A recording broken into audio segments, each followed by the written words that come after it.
Hello, Marco. Hi, Globku. It's been a while since we've done one of these. Yeah, not long enough.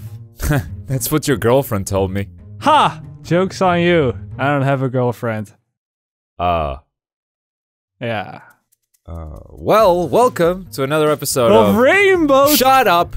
Siege Talk.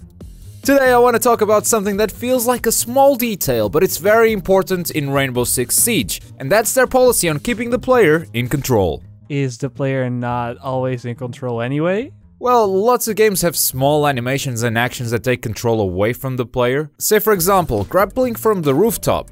Your character could easily be using both hands to climb down, but instead you keep control of your camera and weapon, which allows you to aim and shoot even when you're hanging from a rope. This philosophy is kept throughout most of the actions you can do in games, so no matter what you do, you'll be in control. What about when you need to use both of your hands then? I mean, some actions like putting up a barricade or a breaching charge use both hands. You can't really shoot while doing that. That's true, and those two actions in specific can take a while to perform, but you're still in complete control over your character, because at any moment you can cancel the animation by letting go of the button, which puts your gun back in your hands. The barricade does disappear immediately, which isn't very realistic, but in this case I'm okay with realism being sacrificed for player control. I see. Any other situations like that? Well, there aren't many actions that require both hands. Besides those two, some actions like putting down barbed wire are so fast that they don't really need an interruption mechanic like the last ones. And throughout that animation you also keep control of your camera, meaning if there's no input, your point of view won't change. So you'll still feel in charge of your character's actions. It looks like you've done your homework, huh? Yeah, I wanted to make sure we covered everything on this topic. Oh yeah, you covered everything. About that, let's talk about cover. Great segue, Marco. Bravo. No, but serious. Unlike most of the previous Tom Clancy games like Splinter Cell and Rainbow Six Vegas, there isn't a contextual cover system where you can stick to the wall and look behind it to see who's there. Instead, they've replaced this with leaning, which I highly dislike, but I'll get into that soon.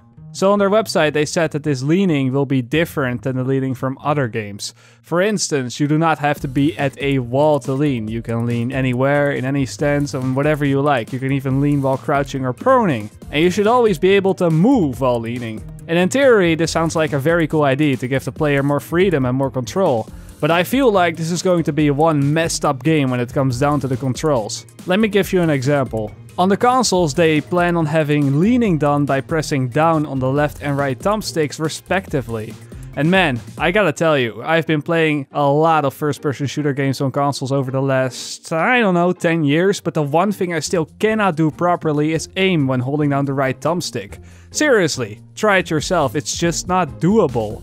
Because you're putting a lot of pressure with your right thumb, it is almost impossible to make those fine adjustments when you need to. That's why you don't have a girlfriend, Marco. God damn it, Globku. Fucking damn it. Go on. Alright, enough about the controller. Well, let's talk about the keyboard, that's your thing. But I don't see myself using lean on the keyboard either. Although it is a lot easier to lean with Q and E, in my personal opinion, I still feel like pressing those keys will take away some of my movement options, and I'm sure many people can relate to that. Shortly put, I feel like this is not going to work out at all. I'm with you all the way on the thumbsticks. That sounds like a nightmare, so hopefully there are different control schemes that solve this issue, and I'm pretty sure you'll be able to rebind the keys on PC to something you're more comfortable with. I personally see no problem with having lean on Q and E because I'm, you know, not a console peasant. But if that's an issue for you, you can get a cheap mouse with 2 extra buttons and rebind those to leaning. Your right thumb is just kinda sitting on the mouse anyway, so having 2 buttons on that position will make leaning a lot more comfortable. Console peasant, huh?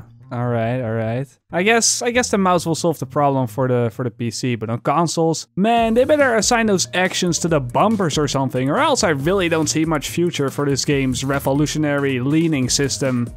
Yeah, and this whole thing reminds me that there have been some changes to Recoil, which makes this control scheme an even bigger mess. Yeah, I know what you mean. On the E3 trailer, they kinda had a very basic recoil system, but then they made some changes to it ever since. Yes, now there are different systems for each weapon. For example, a gun will continuously rise and go up to the right, which you'll learn if you spend some time with a gun, and be able to correct that by pulling the right thumbstick or the mouse down and to the left. Yeah, and that's gonna be tough when you're leaning at the same time, right? Precisely. Yeah, that was exactly my point. All right, so are you ready to wrap up this episode? Because I got nothing left to say. I think so. Yeah, no, I'm good. I'm good. Well, as always, let us know what your opinions are on the comments below about any of the topics discussed. Excluding the girlfriend one. Yeah, you don't have one. Oh yeah, by the way, for all the girls out there, or guys. I am... what? The next video is on Marco's channel, so subscribe to both if you don't want to miss a single episode of Siege Talk. See you guys later. Or like they say in the Netherlands, zie je later.